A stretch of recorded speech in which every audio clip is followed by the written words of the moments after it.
You know, it's back to school time, which is probably the perfect time to talk about laptops. You know, if you're going off to college or you're going to high school, or you know, you just need a computer for school these days, especially with like learning from home and stuff. So we're gonna talk about a laptop. You know, it's kind of boring and stuff, except for the fact that this one actually comes from Corsair. Kioxia is proud to celebrate their 35th anniversary of the company's invention of NAND flash, a technology that has changed how we work and play.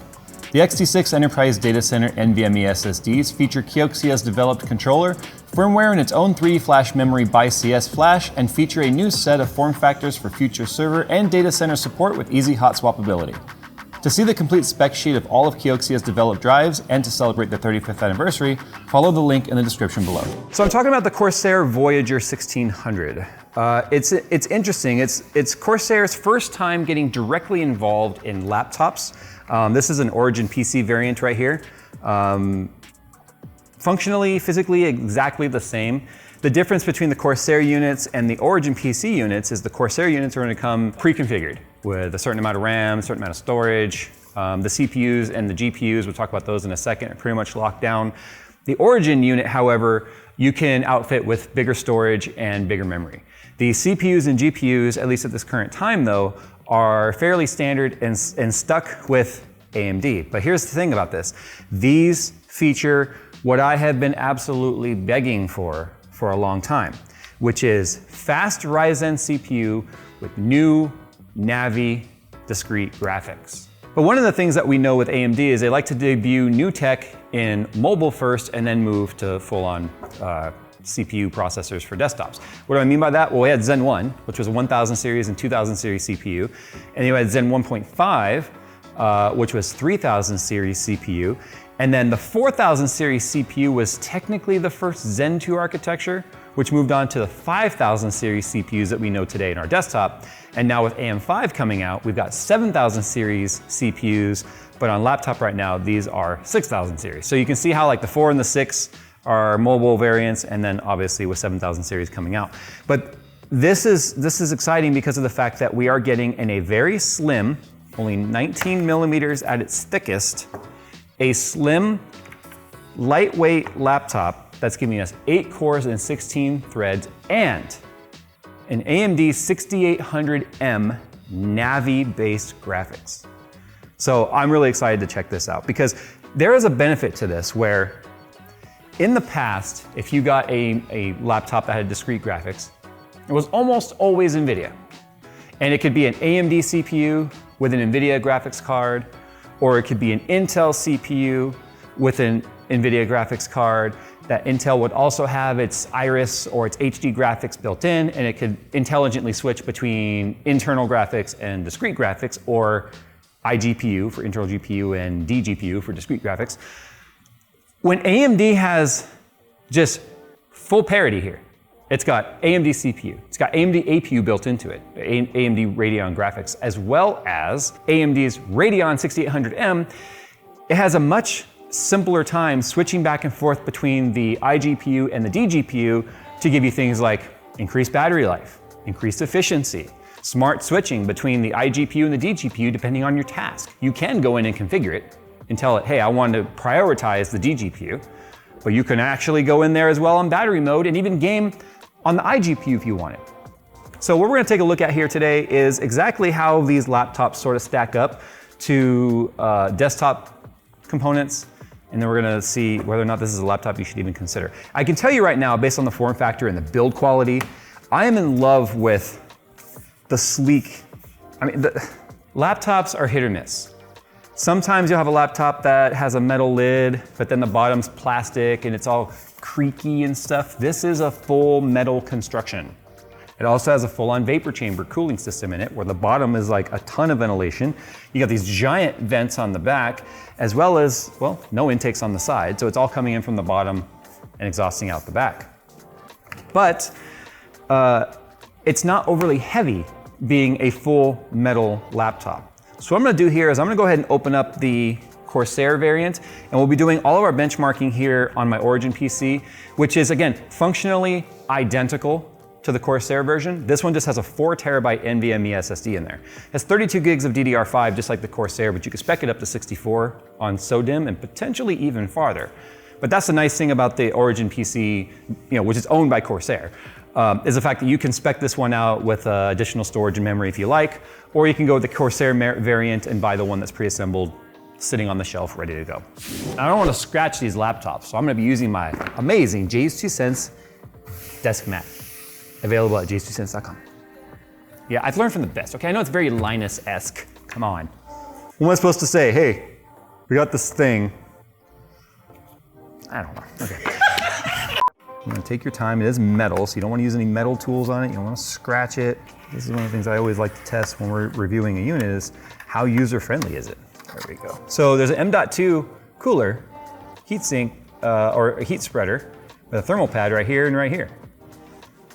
So I bet you know where our thermal pads are going to be, or our SSDs. So we have 4 terabyte SSD right here, and we still have expansion room for another one right there. So pre-installed here is a 16 gigabyte stick of DDR5 Vengeance RAM. It's a 4800 megahertz version, and then here's the other stick right here. There are no additional, so there's only 2 slots. The battery is 99 watt hours. So again, the largest battery that you can carry on an airplane, 6410 milliamp, 99 watt hour battery, a lithium ion xenomorph. It's literally called a xenomorph? Yeah, a xenomorph. The model name is a xenomorph. That's pretty cool. So here are 2 of our fans right here, as you can see. They pull air in through the bottom, and then they're forcing it through what's gonna be underneath this cover is gonna be the vapor chambers. But you can see the chambers built into it right there. See that? So that's the end of one of the vapor pipes. I don't want to take this off because I don't want to screw with the thermal solution on this by having to repaste it or anything, because this particular Corsair unit itself is a loaner. I don't get to keep that. So I don't want to mess with any of the potential cooling on this and skew any of the results. Battery plug is right here. So you would be able to access this battery cable. The battery screws there. The 2 screws in the middle of the chassis go down through the battery onto these little grounding pads right here too. So if you ever needed to change out this battery, it does look like it's something you could potentially do yourself. Pretty friendly to service. That's what the inside looks like. Pretty well thought out, pretty compact. All right, so it's back together. It's a good opportunity to be able to show you the giant metal foot right here. Or metal foot, rubber foot. Full length on both sides. So when you put it down on a non-slick surface, dang, it even has a lot of grip on my gaming mat here, look at that. So anyway, that holds down nicely. Let's go ahead and take a look at the Origin unit, because you might have noticed here, this one has the UV print, and this is something that you can do obviously with yours if you had a custom logo or something you wanted printed on there, or you can kind of choose from their library. They just went with a carbon fiber pattern because I know that I like that. Check this out up here. Because Corsair owns Elgato, it has a built-in Stream Deck essentially. But these keys right here, the S1 through 10, are customizable. So these can be shortcut keys to launch a program. They could be scene keys. Anything you can configure basically in like an Elgato Stream Deck, these buttons can be configured to do. You also have this little display, like the smallest sensor panel in the world. But the nice thing is, check this out. While it's plugged in and charging and on, you can see you have a live battery readout. So this is showing us 100% battery life because it is plugged in right now. And there's actually illuminated plug right here, so you can see, is it charging? Is it charged? So there's a status light on here that shows you on the cable what is currently happening. So at a glance, you could look over and be like, oh, my laptop's fully charged now. It's pretty awesome. And then take a look at the inside here. Everything is exactly the same. Webcam. We don't talk about webcams too often, but I like this one because it has a little slide. You see the little yellow cover right there? So that's a slide cover that slides over the lens. But not only does it slide over the lens, it's actually what toggles the camera on and off too. So unless it's fully opened, it won't actually activate the camera inside of the webcam software. So it's not like it's on when it's slid closed, it's just black. It's actually off. The camera is fully powered off. See, there's Phil. Yeah, hi Phil. It's not the greatest webcam. It is 1080p 30. I think it actually might be 60, but regardless, it's not the greatest webcam, although it does have a light shining right at it. Check this out. As I slide see how I slide the cover closed? You can see it powers on. It's not just, you can see how it turns itself off, right? You see that? And then it clicks on. So once it sees that it's blacked out, it actually powers it off. And then if I do it just right, like just slow enough, you'll see it starts to cover it right there, but it's actually turning itself off when it's covered. You can see it pop back on right there. So let's talk about the screen specs before we move on. It is a 16-inch, so it's already a weird number. It's not a 17.5 or 15, it's a 16, and it is a 16:10 aspect ratio. That's because it's an IPS display, 240 hertz, 2560 by 1600. So you're used to 2560 by 1440, which is QHD. This is QHD plus, so it's 1600 in the vertical pixel height, but it's a standard 1440 wide. No, 2560 wide, but 1440 stretched to 1600. So you're gonna notice that in all your games, which is also why when we're doing any sort of comparison testing here to see how it performs versus desktop variants, I will be running it in the 2560 by 1440, just so I have something to compare it by. Anyway, let's go ahead and start talking about some of the features, software, and we'll do performance, because obviously that's what you guys care about. It could be an amazing looking laptop, but if it performs like crap, who cares? So let's talk about the little shortcut bar here. This is basically a built-in Elgato Stream Deck that has a touch functionality. It also corresponds with this particular bar right here. It's a little redundant for the bar to be existing there. I feel like it should have been a screen right here showing all this stuff, but apparently that was one of the original intents, but it ended up not working out. So you can hide this if you just memorize what these are, but you can see right here, these are the icons that basically correlate with what these are. So S10 right now is set to, apparently every time I feel like I need a little bit of a motivator or a pick-me-up, I get a round of applause. Good job, Jay. S8, which is Dolby Atmos. This is Dolby Atmos certified, by the way. 7 will be launching OBS, and you can configure this however you want, by the way. This is just the way that it's been configured. And like I showed you with the webcam, it's not on here right now, but with that little yellow dot is showing you're covered and your webcam is gonna be turned off and blacked out. You can bring up IQ quickly with S4. This is also where you can change your cooling modes, or you can use the function F5. You see it changing right there and right there. Anyway, we won't talk about this too much more. You can configure this however you want, and then you can also hide the bar, which in my opinion is a little redundant considering it's all right here. Now you do have this little screen in the middle which shows the battery power, and as you can see we're charging again because when we were off and not drawing power, the battery was more than enough. But now that it's seeing some droop with it being on and some power draw, it still has some more charging than it can do. But you can see we have this right arrow and left arrow. We can change it between a clock. You can put an animated GIF on there just like you could on any of their 8 series coolers. And then we have another little animated deal. And we also have a load meter right there. And this can all be configured again in the Elgato software. But right now it's showing CPU load. So this, it's customizable, which is kind of neat. I personally like the battery charge on there the most. I never really care about what my load is. But let's go ahead and see now what we're doing performance-wise. Because let's face it, at the end of the day, it could be the most amazingly built laptop in terms of specs and build quality and its materials, but if it doesn't perform right, because let's say it has a 6900H, but it's undercooled, therefore it's gonna start throttling and it's performing like a theoretical 6600H, whatever, then what good is having a 6900 in there? So let's see what we got. I need to caveat something here. Neither IQ or hardware monitor are seeing, and that's where you can set the macro bar and lighting, by the way. Anyway, I digress. The sensors do not see temperatures. So our 6900HS only shows load. If I go to hardware monitor, we can see the frequencies, right? Core 1 through 8. We cannot see CPU temperature, package temperature, or GPU temperature. I suspect this is going to be a versioning thing where this is so new, it's gonna take time maybe for these APIs to show up and work. But what that is telling me right now is as we go forward with this test, I can't tell you guys what the temperatures are. So I have to point that out. Like it literally does not show me. So regarding the 0 through 8, I just want to prove to you guys that it is a 16-thread CPU. There it is right there, 8 cores, 16 logical.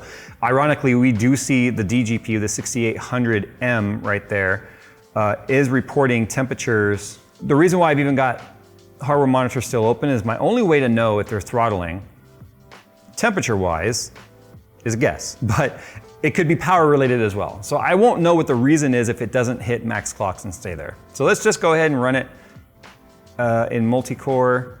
I just want to do one run, no minimum duration test, and let's see what score we get. So in terms of clocks, it's going to about 4.4 gigahertz all core. It's dropping down to 4.2. But look at the package though, 65 watts. That's awesome, because that AMD has shown its efficiency hand versus Intel. Like Intel could never do this on a mobile, let alone a desktop. Remember, the desktop's hitting over 250 watts on a 12th gen. So my Cinebench hits 13,955, and I've done about 4 runs on this, and it's staying right around the 13,900 with some change here and there, but it's always around 13,900. And looking at the Cinebench R23 scores online, that's putting us right around a 5,800 desktop. So it's not bad at all. So we're gonna move on to gaming now. Now that we know that we're right around a 5,800 on the desktop CPU. But here are some wireless Corsair peripherals. Remember I told you this has a built-in slipstream transceiver in there. We can go over here to Voyager A1600 slipstream module, go to connections, and then we can start pairing. I'm in like cycle hell. Okay, there is a glaring problem with the slipstream on this, and this is an oversight from Corsair, and guys, you need to fix this. So here's the thing. Okay, let me just demonstrate. This is actually funny. No product is perfect, and problems like this are very fringe, but they're funny. Okay, check this out. So right now, my mouse, my keyboard's working, but my mouse does not, right? So if I take the keyboard and I unplug it from here, and I plug the USB-A into the laptop, and then I come over here and I say pair. Okay, next. Now it's telling me plug the keyboard, which is currently working, which is odd, into the plug. So here's the plug. Okay, plugging it in. Okay, next, plug it into the mouse. Cool, but now the keyboard, wait.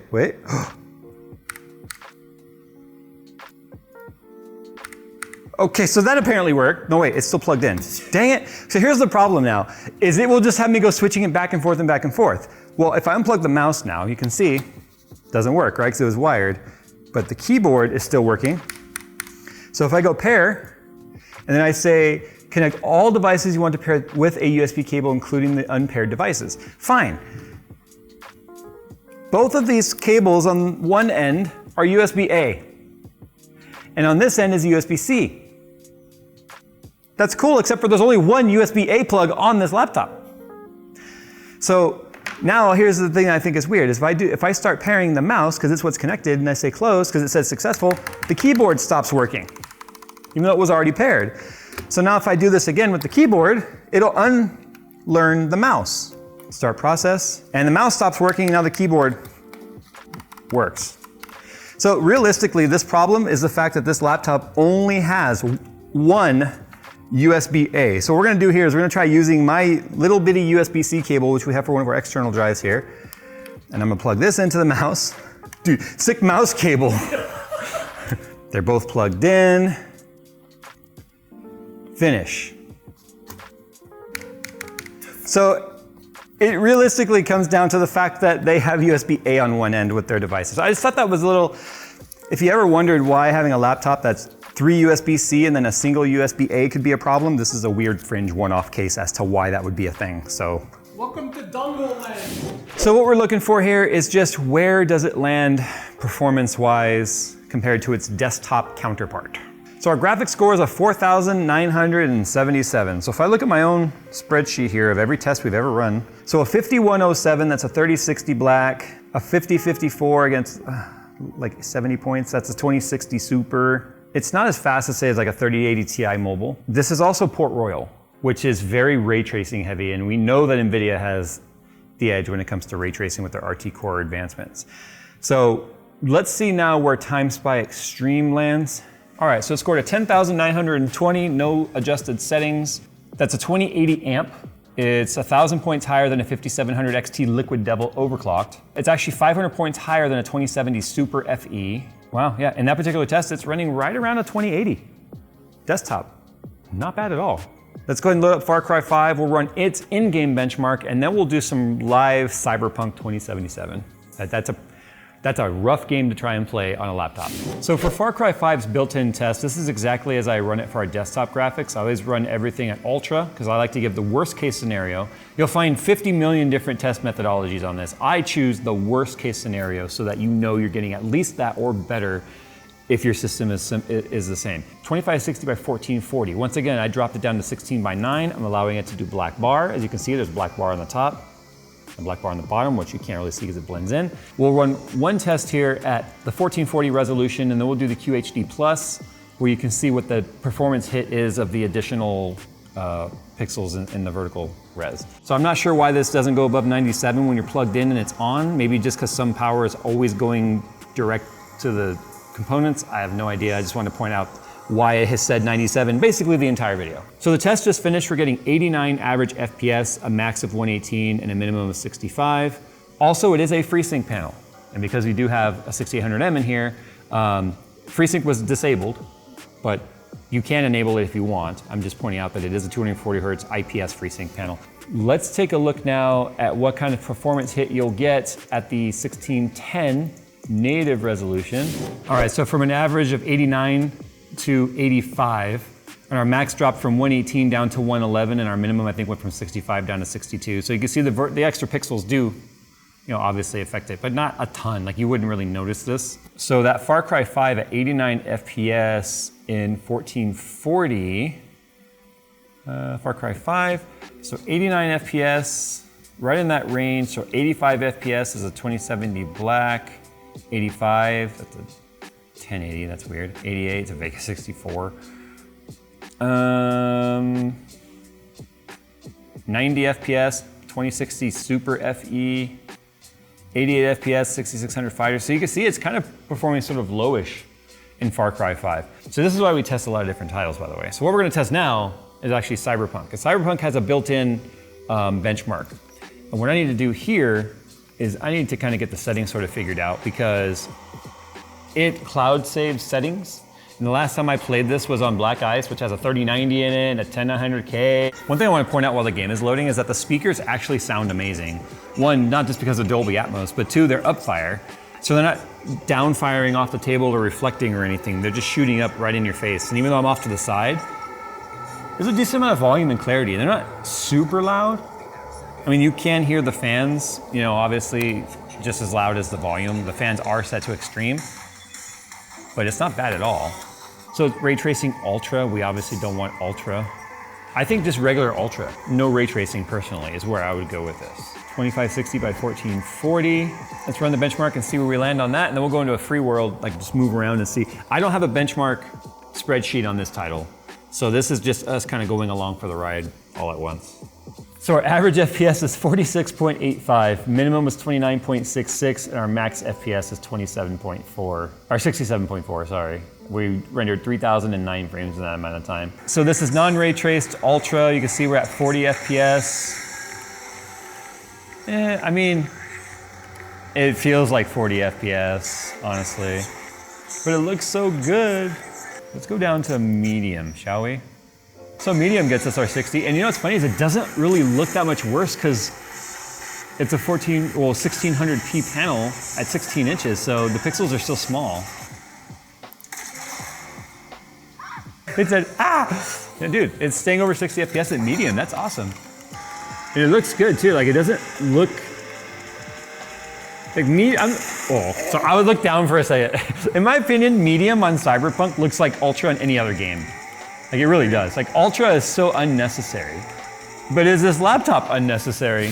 It's an interesting laptop because it's kind of like that in-betweener of AMD tech, like we said. It's not Zen 3, but it's pretty optimized Zen 2, which is giving us, as you saw, some very high-end desktop performance out of a small form factor here. I love the fact that it's got the iGPU as well as the DGPU. That way you can actually dial in your power usage based on your needs. And it will automatically and dynamically do that.